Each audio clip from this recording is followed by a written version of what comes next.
Christopher Nolan is among the great Hollywood directors of his generation.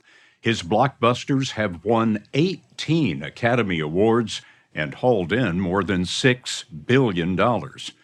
Next, Nolan will release this summer his adaptation of the nearly 3,000-year-old story, The Odyssey. We met the 55-year-old British American in his office in L.A., where he wrote epics including Oppenheimer, Dunkirk, Inception, Interstellar, and The Dark Knight. A Nolan movie is a spectacle, big and loud at the limits of what's possible. But a Nolan story is grace, imperfect people revealing what it is to be human. The Odyssey is Nolan's most ambitious yet. It had to be, he told us, because he imagines every film is the last he will ever make. I feel a real responsibility to try and get as much on screen for the audience as possible, to give the audience the fullest flavor, the fullest set of images and events that we can give them for a given story.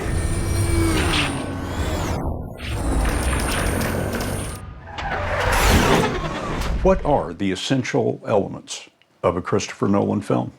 I always try to have a point of view on the story that's from inside the film. So I'm not looking at the characters from 30,000 feet. I'm trying to be in the race, in the maze with them.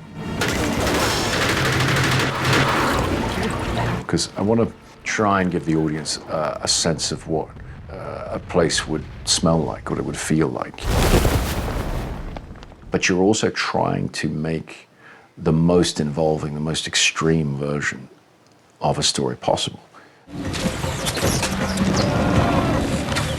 Nolan's Odyssey is an extreme version of the Bronze Age war fought by the soldier king Odysseus. With his Trojan horse deception and 10-year struggle to return home. The Odyssey is Nolan's 13th film in 28 years, and unlike many directors, he writes the screenplays. When I'm writing, I'm visualizing the film as an audience member, as somebody experiencing the story. Then when I direct the story, I'm trying to take the audience there. So in the case of the Odyssey, I'm trying to put the audience into that horse. I'm trying to put them on the deck of Odysseus' ship.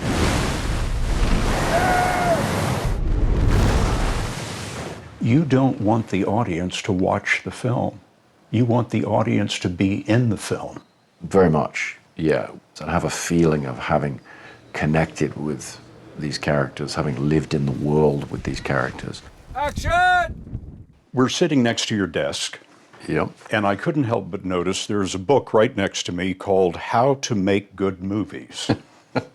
So this is it. This is the secret. That's the secret, yeah. I tried to tidy up before you came and hide all my secrets, but... It looks like it was written in the 1950s, and there's a guy with a Super 8 camera. Very much about Super 8, yeah, Super 8 home movies. And I'm actually old enough to have started on Super 8. My family had a Super 8 camera instead of a video camera.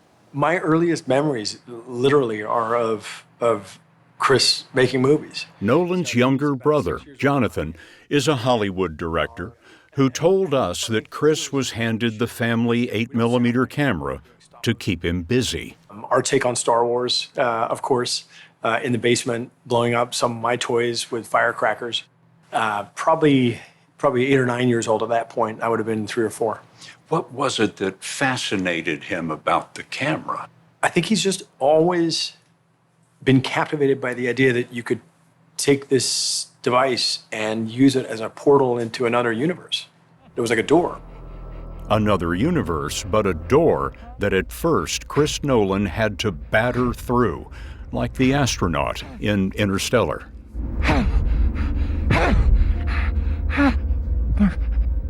As a young man, you graduated with a degree in literature. You applied to film school, and they turned you down. How do you know that? Research. You know about research. Oh, yeah, absolutely. Yes. What did the film school tell you? nothing. You just get a letter saying no thanks. Well, I want to be a writer anyway. Despite no thanks, he kept shooting films on weekends with friends. Then, in 1999, a turning point.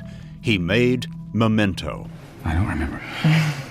It's a complex mystery with an amnesiac investigator who remembers clues through tattoos. This was an early reveal of Nolan's trademark, an intricate plot of shifting timelines that challenges the audience to keep up.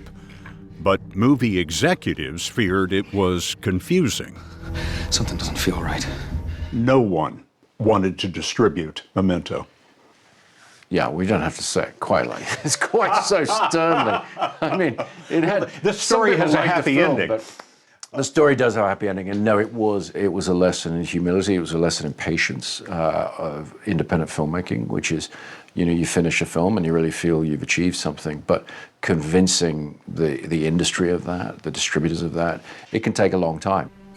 It took a year to find someone to distribute Memento, but audiences found Amnesia unforgettable, and the so-called confusing screenplay was nominated for an Oscar. Every no that he got just confirmed for him even more that he wanted to do this. Emma Thomas met Nolan first day of college. She's produced all of his films and their 4 children. They've been married 26 years. I cannot imagine Chris if he wasn't making films. And outside of, family, which is probably the most important thing to him. No, genuinely, the most important thing to him. It's horrifying to think how frustrated he would be if he wasn't able to tell stories via the medium of film. A medium he prefers extra large. He collapsed an actual building in The Dark Knight.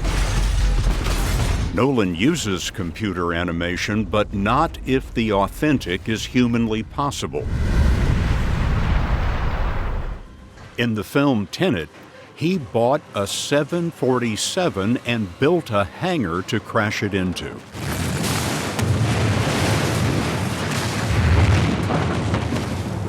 In 2024, he blew up the Academy Awards.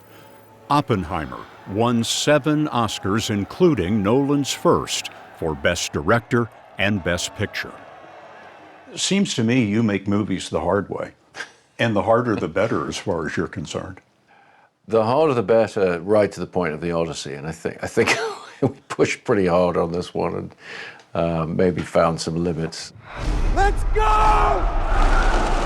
Nolan's Odyssey brought Matt Damon and thousands of cast and crew to Greece, Iceland, Morocco, Italy, and Scotland.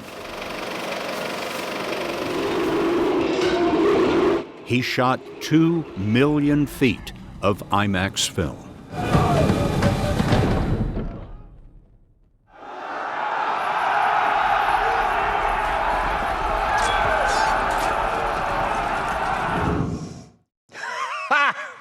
Unbelievable. What do you think when you see that? You've seen it 100 times. I've seen it 1,000 times. I mean, I think it's a lot of work by a lot of people. I have the sense that you don't think of yourself as the most important person on the set.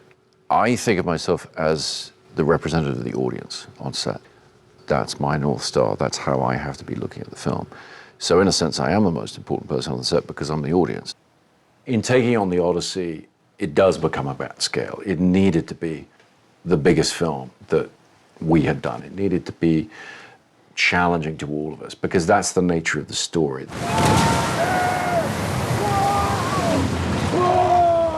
Looks like you nearly drowned Matt Damon.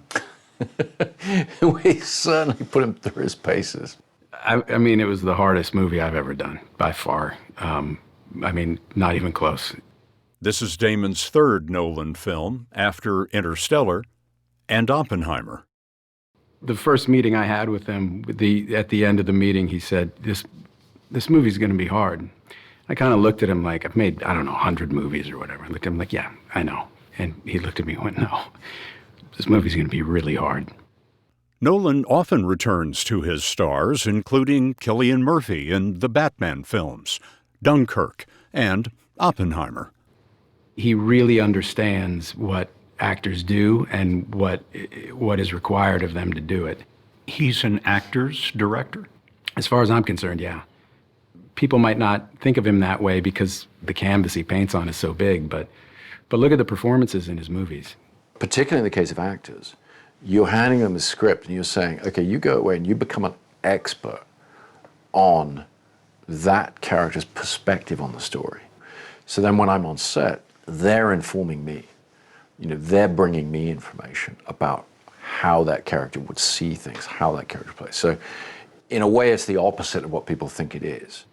I think what separates him from other directors is the stories he wants to tell are incredibly ambitious, and the way he wants to tell them is incredibly ambitious. In this case, he wanted to do it 100% in IMAX, which had never been done.